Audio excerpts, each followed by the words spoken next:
Unlock this door. Have you lost your mind? They're probably saying that on the other side of this thick door, but I can't hear them, and frankly, I don't need their forgiveness. Facing the three flustered fools on the other side, I waved with a smile and said, "Let's go. Wonder if you can make it back safely. Good luck." My name is Leah, a 30-year-old officer worker. I'm a newlywed, married for just a year with no kids yet. Back when I was single, my hobby was taking day trips using the train on my days off. Friends would ask, "Don't you get lonely traveling alone?" But I found it surprisingly pleasant to move at my own pace without a fixed schedule. There's a bit of loneliness, but the fun outweighs it. I have a favorite travel magazine, and sometimes I plan trips based on it. As I went about my days, I noticed something. Hug, isn't that the same guy I saw last week? It seemed coincidental, but after the third time, I might have thought it was fate if I were romantic. Instead, I just felt a bit scared, but it turned out he felt the same. Sorry if I'm mistaken, but didn't we meet last week and the week before at completely different places? He approached me with a slightly scared look. Wait, do you think I'm following you? To clear up the misunderstanding, I opened my travel magazine and confidently said, "I'm just traveling based on this magazine." Surprised, he responded, "Me too," and opened the same magazine, smiling happily. That's how I met my husband, Henry. He turned out to be a really interesting guy. Being cautious by nature, I always end up carrying a lot of stuff, but he said, "I always travel light so I can move easily. Nowadays, with cashless payments, you hardly need cash. A mobile phone is enough." He laughed joyfully. Talking with someone with such different values was very stimulating. We hit it off, discussing our favorite travel destinations and exchanged contacts. Though we both liked solo trips, we started going out together more often. Surprisingly, I enjoyed sharing memories with someone else, and I found that local food tastes even better when shared. One day, after about 6 months, Henry asked me to go out. I didn't feel bad at all. In fact, I felt the same way and remember being very happy. We decided to get married 6 months into our relationship. I thought our happy newlywed life was just beginning, but my expectations quickly shattered due to Henry's parents, Jack and Aaliyah. Their house is about a 30-minute drive from ours. They are still in their 50s, with Aaliyah working part-time, and both of them are employed. Initially, they used to visit our house, but lately, we've managed to maintain a reasonable distance. However, an incident occurred that disrupted this balance. "Hey, Henry, let's go here on our next day off." I agree, sounds good. Our post-marriage tradition of many trips to tourist spots continued as usual. Minimalist Henry recently reduced his belongings to just a mobile phone, even entrusting his wallet to me. It feels so light. I don't look like someone who's about to go out at all, do I? He said with a contented smile. I thought to myself, at least carry your own wallet. But it wasn't really a bother.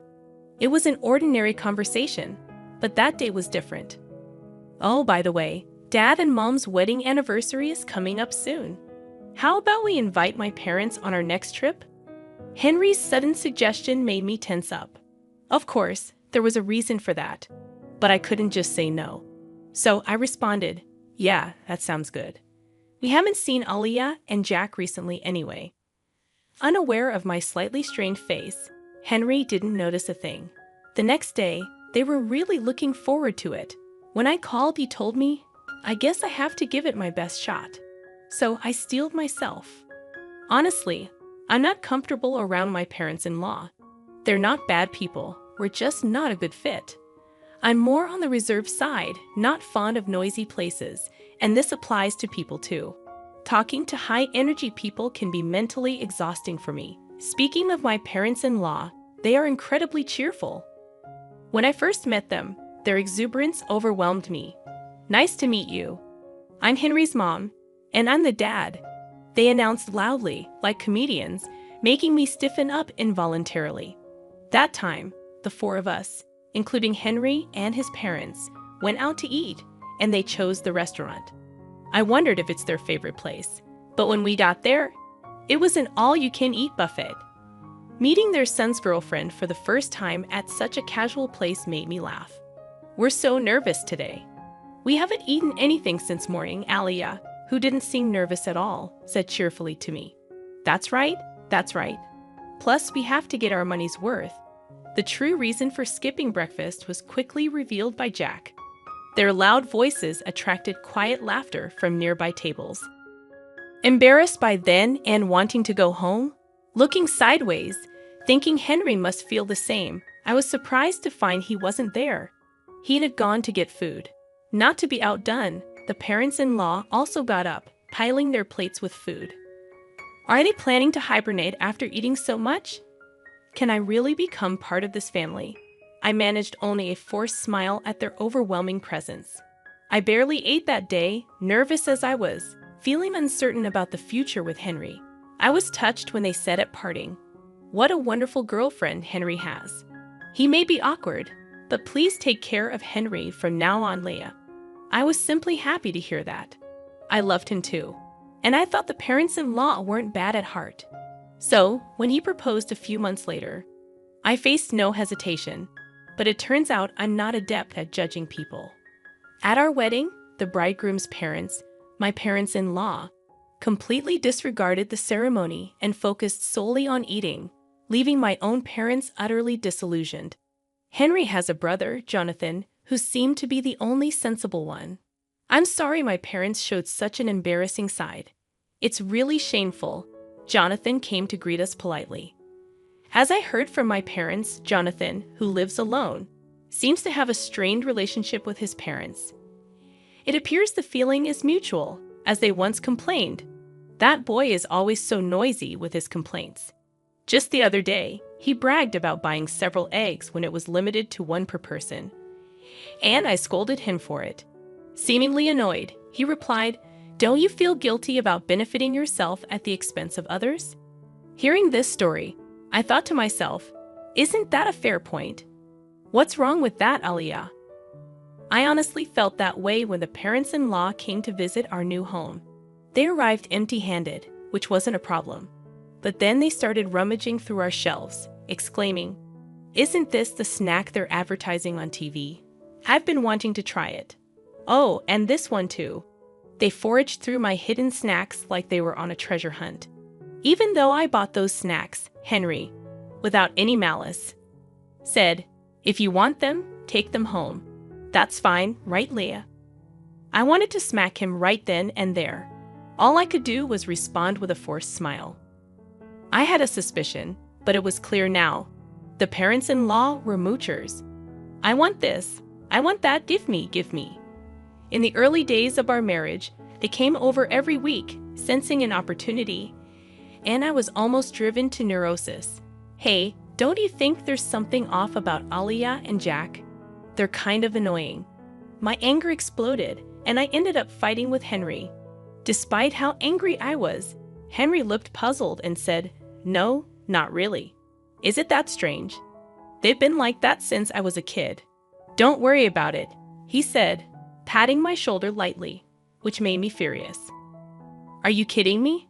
If this keeps up, I'll divorce you. Just do whatever you want. My raised voice seemed to alarm Henry, and he quickly put an end to the parents-in-law's invasions. I don't know what Henry said to them, but since then, we've been living peacefully. However, the thought of traveling with the parents-in-law naturally made me anxious on the day of the trip. I was taken aback to see them waiting. "It's been a while, Lee. I heard you've been busy with work. Must be tough." Alia spoke to me, but I was far from calm. The reason lay in the appearance of the parents-in-law. Alia and Jack, where's your luggage?" Looking closely, Alia and Jack had brought nothing with them, even for a day trip. Isn't it normal to bring at least a bag? We wanted to be ready to move quickly, and I have a sore shoulder. Their response echoed something I'd heard before, and it was baffling. The rest of the trip went as badly as I feared. It was soon revealed that the parents-in-law had forgotten their wallets. Feigning ignorance, they said, "That's strange, isn't it?" Watching them play dumb, I thought, maybe it's better to just call off this trip or even cancel it. Yeah, unfortunately, my feelings weren't understood, Henry, looking exasperated, said again. My folks have always been like this. I'll cover for them, but make sure they pay me back. It seemed the trip would continue as the parents-in-law laughed and apologized. All I felt was disgust. Even after we arrived at our destination, the parents-in-law's rudeness didn't stop. They complained to the store staff. Isn't there any free tasting? Wow, stingy, huh? When I, feeling thirsty, bought a drink and hadn't even taken a sip yet, Alia said, "Can I have a sip of that? I'm thirsty too. I can't believe I forgot my wallet, huh?" While I forced a smile, an exasperated Henry intervened. "Stop it. It's embarrassing. Look, I'll buy you one." Overhearing this, Jack muttered under his breath, referring to me. What a stingy woman, lacking compassion. I didn't miss his comment. I could say the same to you. I should have left at that point, but I was a bit stubborn. A similar incident happened twice more afterward. Apparently, the first trip was so enjoyable that Alia contacted Henry for another. When I saw them on the station platform, I couldn't help but feel chills. The second time they brought their wallets, but when the moment came, oh no, this is the wallet I used before. I rushed out in such a hurry. Their obvious lie was something only Henry would believe. And on the third trip, they forgot their wallets again. By then, it was clear it was a deliberate act. Alia, excuse me, but did you deliberately forget your wallet? You never intended to pay, did you? I hit the nail on the head, and her face turned red. Hey, what a rude woman you are. Apologize to Alia. Jack glared at me, demanding an apology. No way. I've thought this for a long time. Both of you are just too greedy. Caught in the argument with the parents-in-law, Henry seemed at a loss. Tourists around us watched curiously, noticing their gaze. Henry seemed to feel ashamed and finally said, "Stop it, please," breaking down crying. I felt truly disillusioned, but the parents-in-law reacted differently. Rushing to a crying Henry, Alia said, "I'm sorry, Henry. It was my fault." "You're so kind to cry for me," with Jack quietly standing beside her. I didn't know how to react to this farce. Only one thought came to mind. Yeah, this is impossible. Let's get a divorce. That was all I could think, seeing Henry's tears. The parents-in-law seemed to lose their fighting spirit. "Leah, we know we're often in the wrong. It's Henry's money. But still, we've taken advantage of him. It's Henry's money after all." I don't know why they said it twice, but their words, dripping with sarcasm, showed no real remorse. And so, it was confirmed that they had deliberately forgotten their wallets. Alia referred to it as Henry's money, but we both work, and his salary is only slightly higher than mine. Our actual incomes are not much different. Recently, every trip with the parents-in-law ended with, "I want to buy this too. Maybe some gifts for the neighbors as well. What's that? Looks tasty. Hey, Henry, buy that for me." Because of their endless demands, Henry's credit card bills were shockingly high. We've been living mostly on my salary for the past few months. At the time of marriage, I considered it family money and believed in spending within the limits of our allowance for personal desires. Don't be a burden to your partner. The thing that infuriated me the most was when cashless reliant Henry exclaimed at our travel destination, "What, only cash here?" He called me over, pulled his wallet out of my bag. It only had a few dollars in coins. "No, I messed up. You know I don't carry cash, right?" he said without malice. It still makes me furious thinking about it. For the record, I always paid for my own things, yet the parents-in-law probably thought I was living off Henry's money and just complaining. We split living expenses, so such accusations were nothing but unpleasant. Thinking all this, I coldly watched Henry crying and Jack consoling him. After a moment of thought, I said, "I was wrong too. Sorry for being presumptuous. You guys go ahead on the train. I'll buy some drinks and follow." I smiled calmly, and Henry and the parents-in-law happily boarded the train. Their smiles turned to panic a few minutes later when I didn't return. Henry must have felt something was off as he messaged me, "Leah, are you coming? The train is about to leave." Right then, the heavy doors slowly closed from the platform. I had a clear view of Henry's panicked face. It seemed he noticed me and was shouting something. I was replying to his earlier message. I'm divorcing you. If your parents are so important, live happily with them. Goodbye. I ignored his calls, thinking, doesn't he care about being a nuisance on the train? Keys. He sent several messages afterward, but I ignored them all. Henry's face through the door slowly turned to anger. Hey, open this door. Are you crazy? I won't forgive you, he said, as if I needed his permission. The parents-in-law seemed to be yelling too, but of course, I couldn't hear them. Smiling at the three fools, I said, let's go, wonder if you'll make it back safely. Good luck. The train quietly departed, quickly disappearing from sight. That train won't stop for a while. Walking back would be quite a challenge. After watching the train leave, I hurried home to pack my bags and left. I stayed with a friend I'd been discussing divorce with. Henry's barrage of messages continued until they suddenly stopped. His phone must have died. He often forgot to charge it before bed, and it was only at 20% this morning. Portable battery chargers are essential. That was Henry's mantra. But his crucial portable battery charger was in my bag, along with his wallet. I left all the belongings he entrusted to me at home.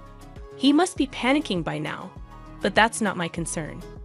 While planning my next steps with my friend, my mobile phone rang. The caller was unexpected. Jonathan, Henry's brother. Leah, I'm sorry. Did something happen? According to Jonathan, Henry's phone had run out of battery, and in his panic, he dropped it, shattering the screen.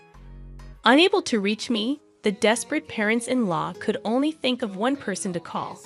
So I got contacted, but all I got was, ask Leah for the reason. He seemed unwilling to say more.